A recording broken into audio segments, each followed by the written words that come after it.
Hey, this is Chris Velasco at TechCrunch. I'm sitting here with Sage Wones and Mohammed Al-Tantawi. They're the co-founders of Agolo. And guys, we've met before, haven't we? Yeah, it's been a while, but we actually were at the hackathon for TechCrunch Disrupt. We actually built a natural language processing module for SMS and instant messaging, which is actually really interesting to a lot of the wireless carriers and people that we've talked to.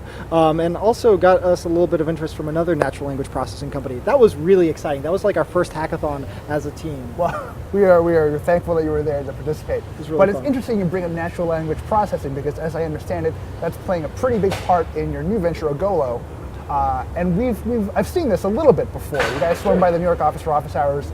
We hung out for a little bit. It was fun. We had a good time. Yeah. But at the time, so far as I understood it, it's very basic at the time. So I would tweet at Agolo and say, hey, where's like the best sushi near me? And it would tweet back at me with like recommendations.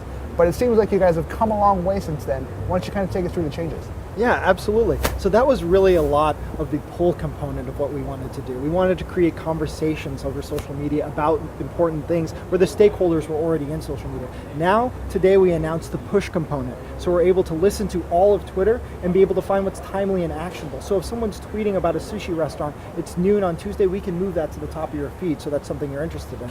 The greatest example is actually ERA Demo Day because we saw a lot of people on our network talking about that. And so, yeah, actually Murat's tweet, actually we could see it moving up as it became more and more relevant. Yeah. It snuck to the top today because today is the demo day.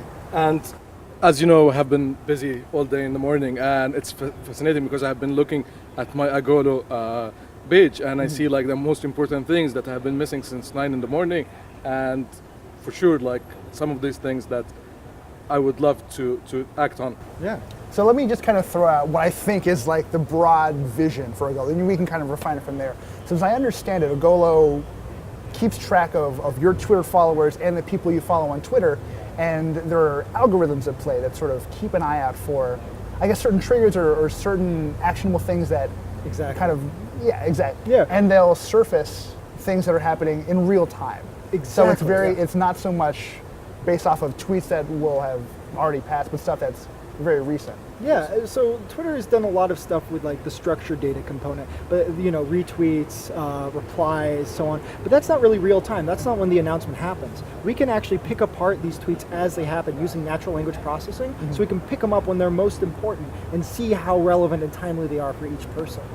What exactly is Agolo looking for in those tweets that would send up a red flag? Mohammed has a PhD in natural language processing, or he's working on his PhD in natural language processing, and I think he can go into a little more detail about some of the technologies we've developed. Yeah, so basically, you first of all, you like to identify what kind of events or what kind of tweet that you're looking at.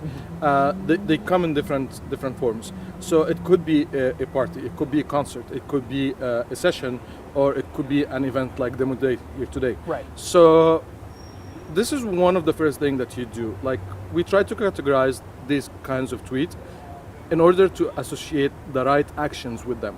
And when you've done that, you try to extract some important information, like the time, when this event is going to happen, and also what kind of actions it can be associated with such event, like where can I buy the tickets, how can I do the RSVP, and so on. And as soon as we figure that, we send this information to you, and it's totally up to you if you're gonna act on that action and buy the ticket or not.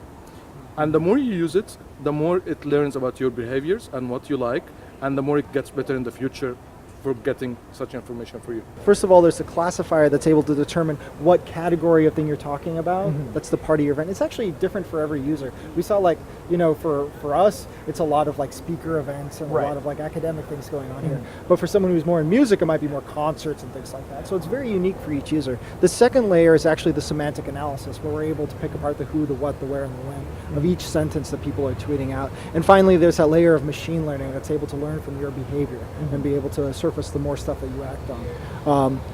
But yeah, sorry, I cut you off. No, so we've talked sort of inside a bit about how events are surfaced in Agolo. But so far as I understand it, Agolo is capable of bringing up more than just events. It's not just, hey, this is when the next hot party is, this is where I can get tickets. There's more to it than that, right? Yeah, so basically we are looking after for information that we know that you are interested in, and you're gonna most likely miss them if you are not staring at your screen at that point of time. Right. And the way we try to learn that is from what you follow, what you act on, what kind of things that you retweet, your favorites, and who do you engage with most of the time. So if you engage with certain persons, like under specific topics, and they tweeted about that topic, we notify you with that because we know that you have acted upon this topic before with such crowds. Gotcha. So the one thing I really kind of want to ask you this whole time is that Twitter is obviously a great tool for communication, but there are lots of other social channels that you could, I guess, be pulling data from too.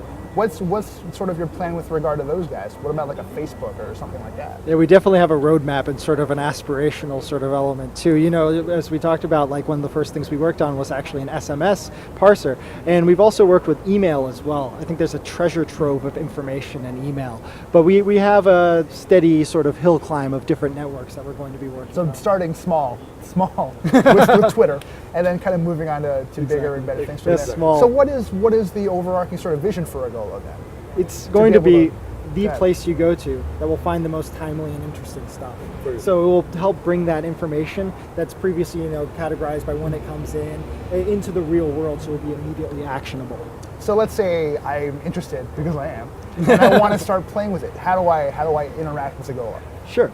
You can actually just go to agolo.com and log in, and we'll send you that information to be able to begin receiving the notifications of timely and actionable events. Gotcha. I don't know, can people sign up for it now? Yeah, people can sign up for it now. We're actually in a closed beta, so we're not live releasing stuff, but people can sign up for it, and we'll notify them when it's actually live. Gotcha. Sage Mohammed, thank you so much for joining Thanks me.